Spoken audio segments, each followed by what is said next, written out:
Est-ce qu'on peut vraiment mettre à profit en commun toutes ces informations? Alors là-dessus également, il y a une annonce importante par le président de la République, qui est la création d'une académie européenne du renseignement. En quoi ça consiste? Ça consiste à créer évidemment une émulation européenne. Pourquoi pas aller jusqu'à une base commune du renseignement qui est encore à un balbutiement. Vous avez à côté d'Eurojust, donc vous avez aussi Europol qui tient ce rôle déjà, qui a créé un centre européen de contre-terrorisme, mais ça suppose que les États jouent le jeu, que les États donnent des informations. Et vous avez raison, un État souverain a toujours quelques réticences à donner du renseignement. Mais nous ne parlons pas du renseignement économique. Nous ne parlons pas du renseignement politique, nous parlons du renseignement antiterroriste. Nous avons tous intérêt à donner une part de notre souveraineté à une instance européenne pour une plus grande efficacité. Alors ces propositions, elles interviennent alors que le débat est en cours à l'Assemblée nationale sur le texte autour de la sécurité et de la lutte contre le terrorisme. Et on retrouve, vous allez réagir sur ce sujet, Frédéric Dabi, Anne-Claire Ruel, eh bien le clivage, est-ce qu'on peut dire le vieux clivage droite-gauche? On va écouter deux réactions. Éric Ciotti pour Les Républicains, puis à gauche, Clémentine Autain. Ce texte va aboutir à la fin de l'état d'urgence, alors que la menace est maximale, et va aboutir à la fin du contrôle aux frontières, alors que nous avons une crise migratoire et que nous avons une menace terroriste maximale. Toute notre inquiétude, le contrôle aux faciès, la pénalisation, voire la criminalisation des acteurs des mouvements sociaux, bien sûr que nous craignons précisément que cette loi soit détournée d'une certaine manière de son objectif qui est la lutte contre le terrorisme.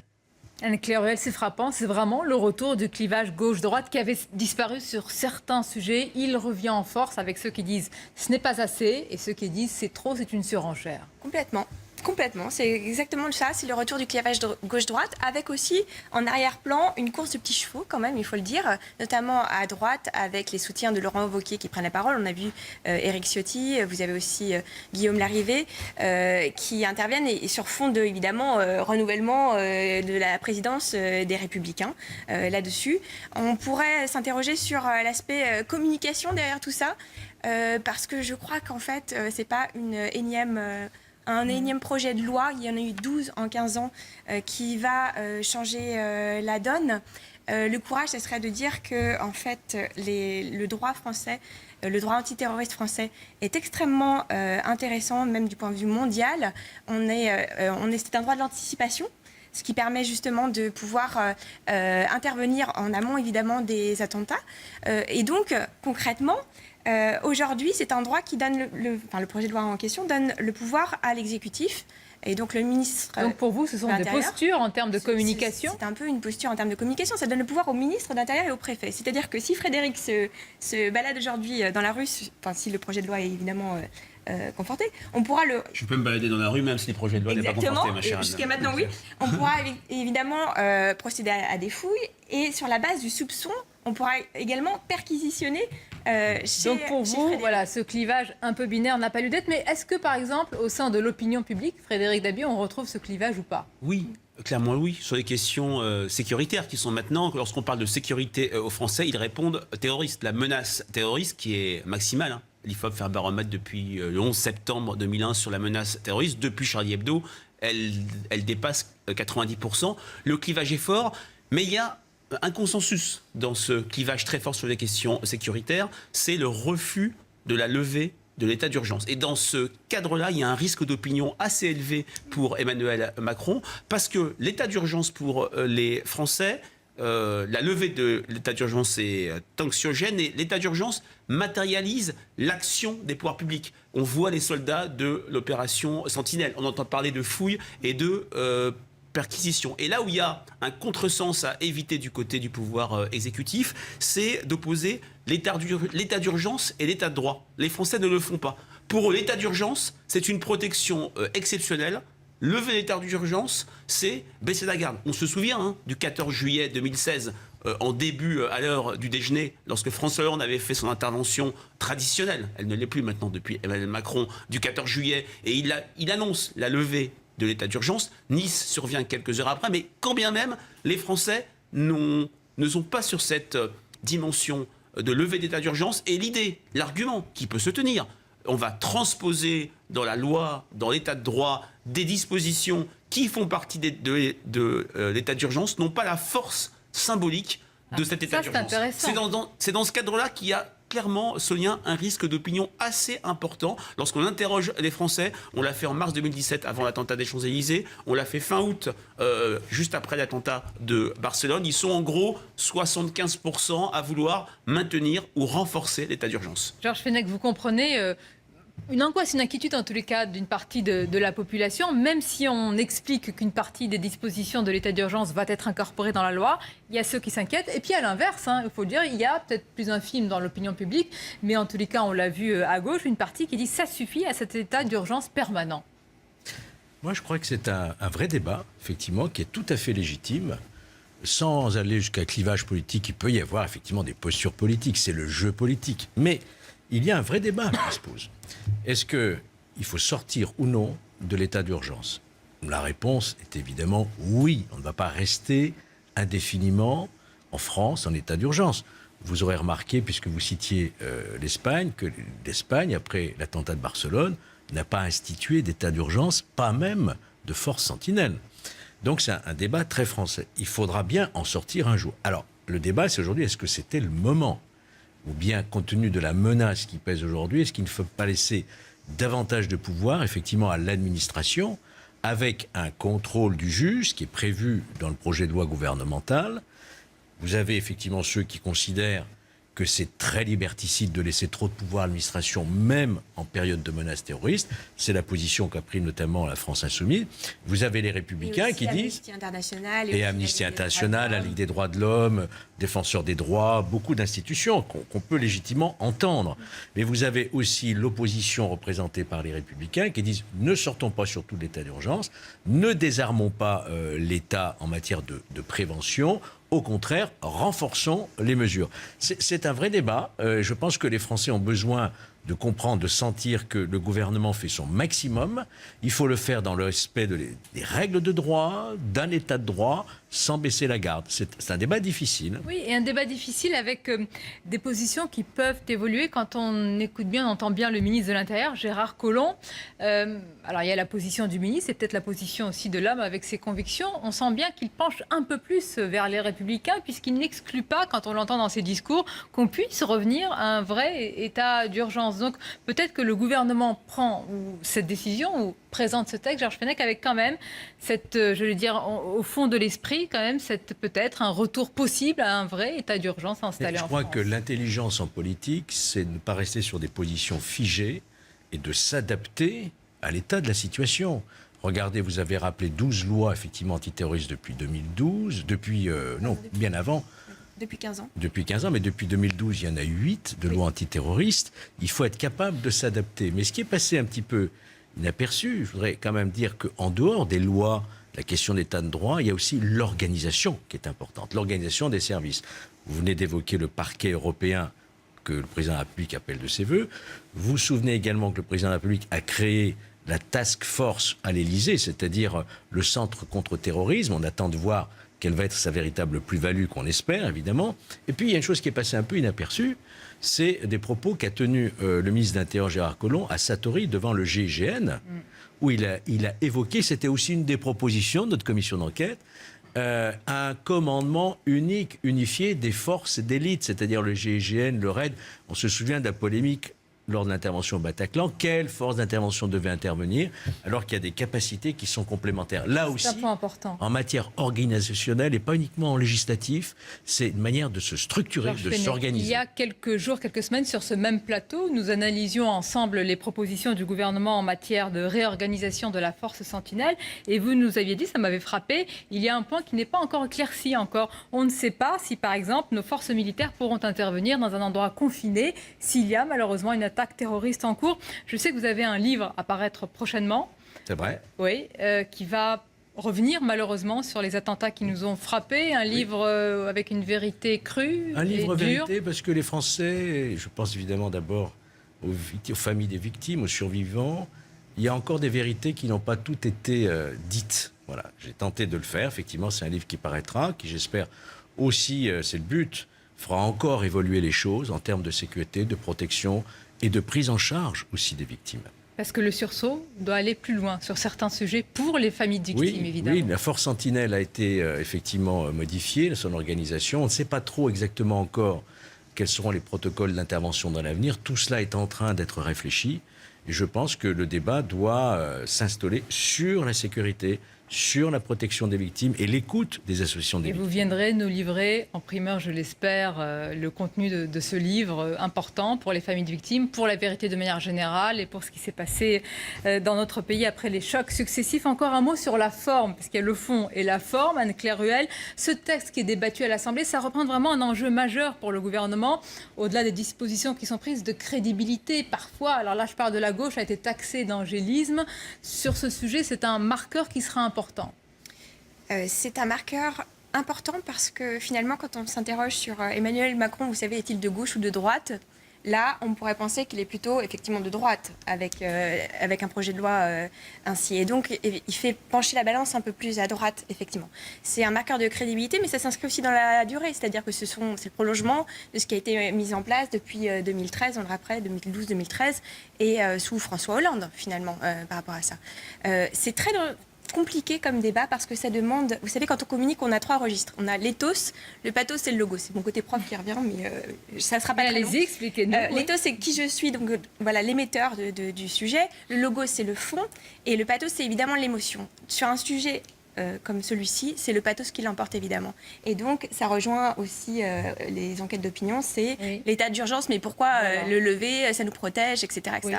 Oui, sur ces sujets régaliens, Frédéric Dabi, comment le gouvernement, dans vos enquêtes, est-il perçu, appréhendé, jugé ? Alors, Emmanuel Macron a donné plusieurs signes. Il a aussi fait part, après l'attentat du mois de novembre, d'une sorte d'explication sociale du terrorisme. Et je me souviens qu'à l'époque, Manuel Valls avait fortement tensé. Là, c'est vrai que le programme...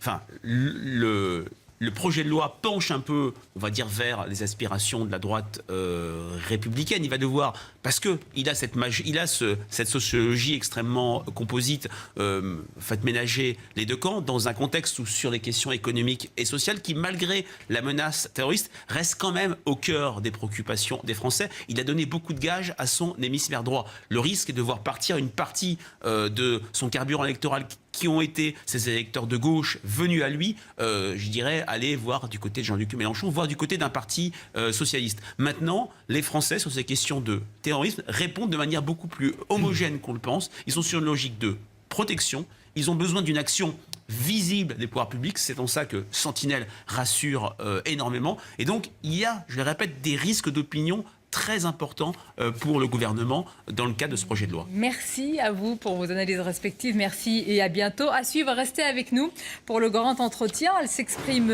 peu. C'est l'ambassadrice d'Israël, Aliza Binoun, qui reviendra sur le Proche-Orient, mais au-delà, bien sûr, avec tout ce monde d'incertitudes, les nombreux conflits et tensions dans le monde. C'est sur CNews, en direct. À tout de suite.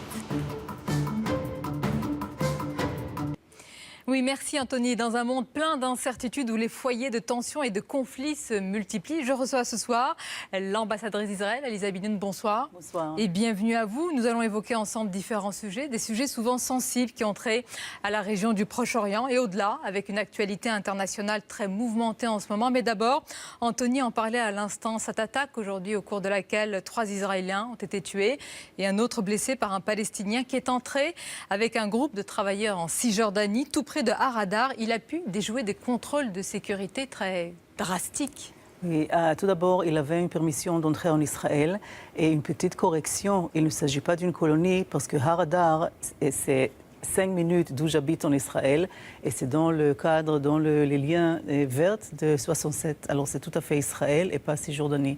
Et oui, il avait une permission de travailler à Haradar. Il a travaillé là-bas, il est venu et comme d'habitude. Et cette fois, quelque chose est arrivé et il a tué 3 personnes innocentes, oui.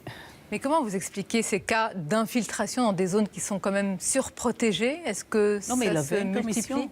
Il avait une permission, il pouvait entrer partout. Il avait une permission de travailler parce qu'il y a 100 et 1000 Palestiniens qui ont la permission de travailler en Israël.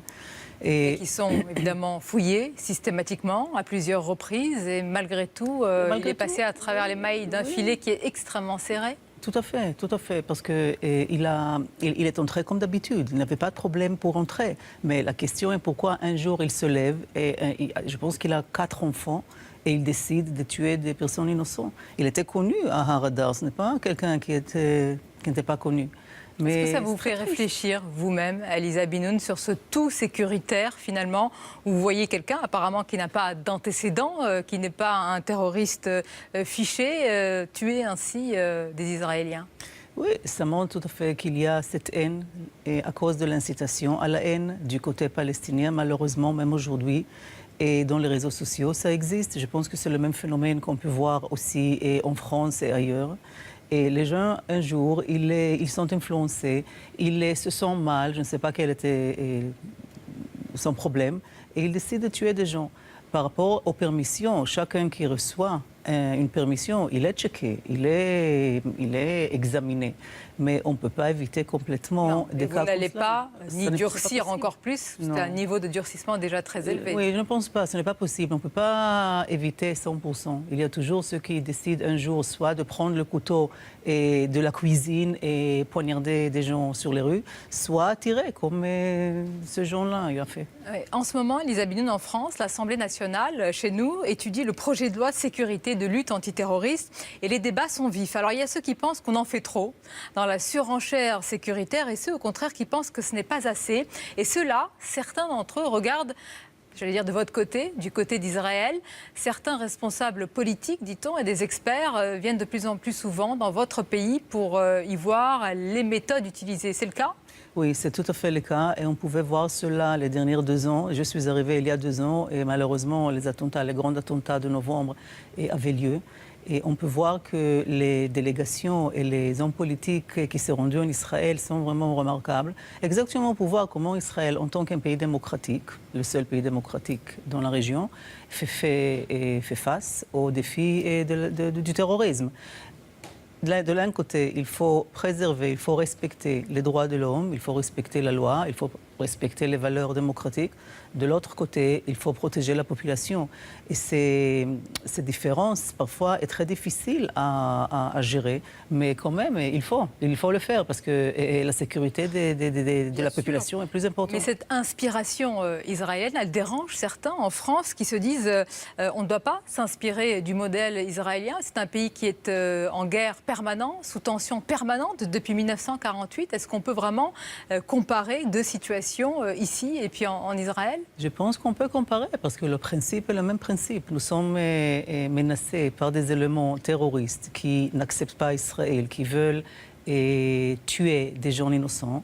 Et en France aussi, malheureusement, on pouvait voir les dernières années le même phénomène.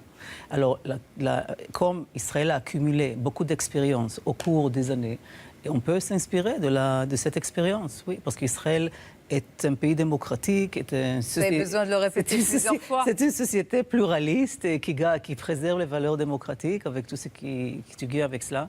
Et oui, on peut s'inspirer. Comment Israël, par exemple, gère la situation dans les aéroports, comment Israël fait pour que, d'un côté, la population ne se sente pas tout le temps dans une situation problématique de guerre, de conflit. La population israélienne et palestinienne aussi?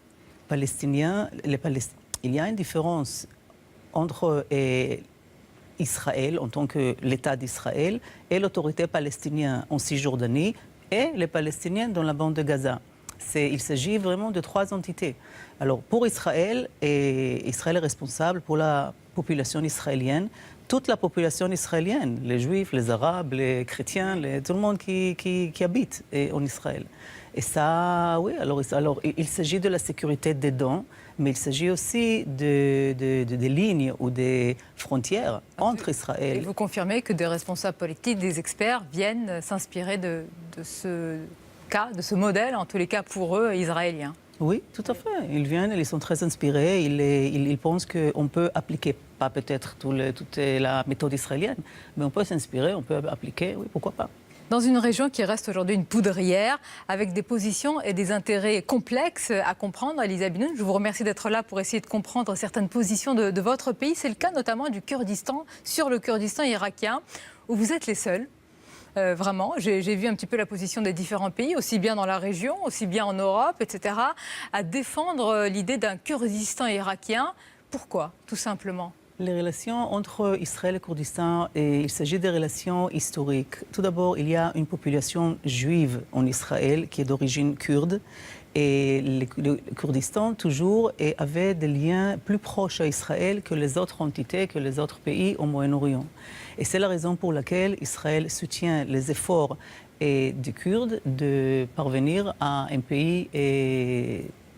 On a vu hier, il y a eu un vote pour l'indépendance, mais vous savez évidemment, même si vous soutenez ces Kurdes irakiens, que c'est potentiellement, je veux dire, une bombe laissée aujourd'hui. Si l'Irak se délite, si on encourage ce Kurdistan avec la Turquie qui est totalement contre, est-ce que vous ne mettez pas, par votre position, encore plus le feu dans une région qui est une poudrière ? Non, parce qu'Israël tend la main à tout le monde, à tous les pays, à toutes les entités qui sont d'accord d'accepter Israël, d'avoir des bonnes relations avec Israël. Et les Kurdes certainement tombent dans ce cadre. Et les Turcs et les autres. Donc vous tendez la main aux Kurdes, quitte à affaiblir tous les voisins de la région. Mais c'est peut-être l'objectif. Mais ça, je ne sais pas si ça je ne pense pas que ça c'est l'objectif, mais je ne pense pas qu'ils vont réclamer un pays le lendemain des sondages. Et je pense qu'il y avait quelques déclarations selon lesquelles même les Kurdes ont dit que c'est une position, c'est une manifestation. Mais de ce point-là jusqu'à un pays indépendant, il y a encore quelques étapes qu'il faut passer. Mais en ce qui concerne Israël, Israël soutient les efforts des Kurdes d'avoir leur pays. Même en France, cette situation déroute, je crois, au plus haut point. Mais vous affirmez votre soutien donc, aux Kurdes historiques, comme vous l'avez dit. Aliza Binoun, non loin de l'Irak, il y a la Syrie. Il y a eu récemment des raids, des bombardements de nuit près de Damas, des dépôts d'armes qui étaient attribués au Hezbollah, qui ont été bombardés et visés. Est-ce que ce sont vos avions israéliens ? Israël a 3 lignes rouges en ce qui concerne le conflit en Syrie. Et ça, il faut savoir très clairement. Tout d'abord, Israël ne veut pas se trouver au cœur du conflit syrien parce qu'il y a... De fait, vous y êtes quand même. Oui, parce qu'ils se trouvent... ils sont nos voisins, si nous aimons cela ou pas. Maintenant, pour Israël, ce qui est très, très important, c'est la sécurité de la population israélienne. Alors, ces 3 lignes, de quoi il s'agit ? Il s'agit de livraison des armes de l'Iran à Hezbollah à travers la Syrie. Ici, Israël préserve le droit de réagir. Il s'agit des échanges de feu du terrain syrien vers Israël. Israël préserve le droit de réagir et Israël ne veut pas accepter le renforcement des éléments iraniens ou des éléments extrémistes sur notre frontière. C'est ce qui est en train de se passer. C'est ce que vous craignez, que l'Iran établisse des bases militaires en Syrie ? Ça, c'est une fait accomplie. Donc parce que vous êtes intervenu également. Ce n'est pas une perception. Ça, c'est ce qui arrive parce que Daesh se retire et ceux qui entrent dans cette vide, ce sont les gardes de la Révolution. Mais alors c'est paradoxal. Ces gardiens de la Révolution qui ont combattu contre Daesh, ce sont aussi vos ennemis, puisque Daesh est aussi votre ennemi. C'est vrai, mais par rapport à ces ennemis, il y a aussi des... Quel est votre plus grand ennemi ? L'Iran, alors ? L'Iran, oui. Notre ministre de la Défense s'est exprimé il y a quelques jours en disant que oui, l'Iran et le comportement iranien en ce qui concerne leur soutien des éléments extrémistes, Hezbollah, Hamas et dans la bande de Gaza et autres éléments extrémistes dans la région, c'est une grande menace. Et l'engagement de l'Iran par rapport aux essais de missiles balistiques, il s'agit de cela les derniers jours, c'est une inquiétude. Oui, c'est une inquiétude en ce qui concerne Israël. Et les déclarations qui sont faites par des leaders iraniens sur une base régulière, qui sont vraiment très, très extrêmes et très menaçants et très négatifs par rapport à Israël. C'est quelque chose qu'il faut prendre en compte lorsqu'il s'agit de la région. L'Iran, il en est justement beaucoup question en ce moment, notamment de l'accord nucléaire international iranien. Alors le président Trump, Aliza Binoun, il souffle le chaud et le froid sur ce sujet. Est-ce que vous connaissez, c'est difficile à connaître les intentions du président américain, mais c'est quand même un allié qui est très proche de vous, votre allié naturel. Est-ce que vous savez s'il va aller dans votre sens et défaire cet accord ? Pour le moment, il faut attendre. Et il ne faut pas attendre longtemps parce qu'il s'agit de quelques semaines. Mais l'accord nucléaire pour Israël, ce n'est pas un grand secret qu'Israël était contre cet accord. Et le Premier ministre Benjamin Netanyahu, il s'est engagé d'une manière très, très intensive il y a 2 ans pour empêcher cet accord. Mais l'accord était signé. Et maintenant, internationalement, enfin, je veux dire avec plusieurs parties. Oui, mais Israël n'a pas caché sa position parce qu'Israël voit l'Iran à travers un prisme particulier qui concerne notre sécurité dans la région. Et c'est la raison pour laquelle la position d'Israël n'a pas changé. Le programme, c'est un programme civil du programme iranien nucléaire. On va voir quelle est la position des États-Unis. Mais Aliza Binoun, si cet accord est annulé, est-ce que ce n'est pas un risque aussi pour vous de pousser dans les retranchements, en fait, l'Iran, les Iraniens, de radicaliser la position d'un pays qui, malgré tout, était revenu sur la scène internationale, fréquentable ou pas, pour vous, il était assis à la table des négociations? Alors, c'est exactement le problème, parce que l'engagement iranien dans la région les dernières années, après que la guerre en Syrie a commencé, était un comportement très, très inquiétant. C'est exactement la raison pour laquelle Israël est très, très ferme en ce qui concerne l'Iran. Parce que les dernières années, qu'est-ce qu'on a vu? On a vu que l'Iran essaye, et avec un certain succès, de se renforcer en Syrie. Alors, de l'Iran jusqu'à la mer Méditerranée, il y a une présence iranienne qui se renforce. Les Iraniens se renforcent dans le sud de la Syrie et ils sont très proches aux frontières israéliennes. Et sous Liban, il y a les semaines dernières, il y avait quelques déclarations, il y avait un engagement israélien par rapport au renforcement iranien au sud Liban à travers le Hezbollah pour renforcer leur infrastructure de missiles. On voit bien que c'est l'Orient très compliqué. Oui, missiles précis, ce qui c'est une très grande menace pour Israël parce qu'il s'agit des missiles... Et vous êtes à portée de ces missiles balistiques aujourd'hui iraniens? À portée? Vous êtes à portée de ces missiles aujourd'hui iraniens, selon vous? Vous êtes à portée, Israël est à portée, peut-être touché par ces missiles aujourd'hui? Bien sûr, c'est dans le même environnement. Pas seulement le même environnement, il s'agit de 2000 km. Et c'est exactement le distance même moins de l'Iran à Israël. Alors Israël si je vous écoute bien, Israël doit rester le seul pays à avoir l'arme nucléaire dans cette région. Je ne peux pas toucher maintenant ce sujet du tout. Il s'agit d'un pays démocratique, notamment Israël, avec toutes les valeurs occidentales qu'Israël partage avec les pays démocratiques. Et il s'agit d'un pays avec un régime qui est très, très problématique. Pas seulement pour Israël. On peut voir les pays de Golfe, comment ils s'expriment par rapport à l'Iran. Et c'est la raison pour laquelle il y a un certain rapprochement. Vous avez des alliés donc, dans les pays du Golfe aujourd'hui? Oui, tout à fait. Et c'est très important pour nous. Parce que, encore une fois, Israël tend la main à chaque pays qui est intéressé d'avoir un lien avec Israël. C'est très important pour nous. Nous vivons dans cette région, nous faisons partie de cette région et nous aspirons à avoir vraiment la paix avec tous les pays dans la région. Vous pensez que l'image, la perception d'Israël a évolué? Tout à fait. C'est évolué parce que, à cause de quelques raisons. Aujourd'hui, ce n'est pas que Israël qui se trouve en cette lutte contre le terrorisme. Aujourd'hui, c'est l'Europe, c'est les États-Unis, c'est l'Asie, c'est tout le monde. Toute la communauté internationale doit faire face aux défis qui sont causés par des terroristes. Et en ce cas, exactement, c'est pourquoi Israël est devenu un pays un modèle, d'un pays qui peut inspirer par rapport à son expérience en ce qui concerne la lutte contre le terrorisme. Les Européens, séparément ou collectivement, n'ont pas cessé de condamner dans leur résolution la suite de la colonisation qui se poursuit à un rythme soutenu. Oui, c'est vrai, parce qu'il y a passer outre. Oui, il y a une différence par rapport à la position du gouvernement israélien qui était élu d'une manière démocratique. C'est la plupart de la population israélienne qui a choisi ce gouvernement. Et ça, on ne peut pas apprécier Israël en tant qu'un pays démocratique. Et de l'autre côté, ne pas accepter le gouvernement et sa politique. On peut la critiquer, bien sûr. Mais il s'agit de quelques centaines de mille de personnes qui habitent en Cisjordanie. Et ils ont leurs besoins. Et comme on n'avance pas avec les Palestiniens pour trouver une solution... Mais même si donc vous il se trouve là-bas, il vit là-bas. Condamne, vous passez outre pour terminer les relations avec la France, vous-même? Il s'agit de très bonnes relations avec la France. Nous allons célébrer l'année prochaine les saisons croisées France-Israël. On mettra l'accent sur des projets dans le domaine de la culture, l'innovation, le tourisme et... Beaucoup de projets donc, beaucoup de projets. Et des défis en même temps que nous avons évoqués. Tout à fait, mais il s'agit des pays amis. Il s'agit des pays amis avec une histoire très particulière, avec une communauté juive très chère pour Israël aussi que pour la France. Et oui, nous sommes très optimistes, comme toujours.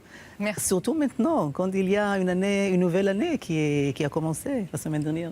Bien sûr. Merci Aliza Binoun d'avoir été notre invitée. Merci à vous. Merci. On arrive à la fin de cette émission. Rendez-vous demain, bien sûr, pour les Voix de l'Info. Toujours le même horaire, 17h, 19h, toujours avec plaisir. Et tout de suite, c'est Laurence Ferrari pour Punchline.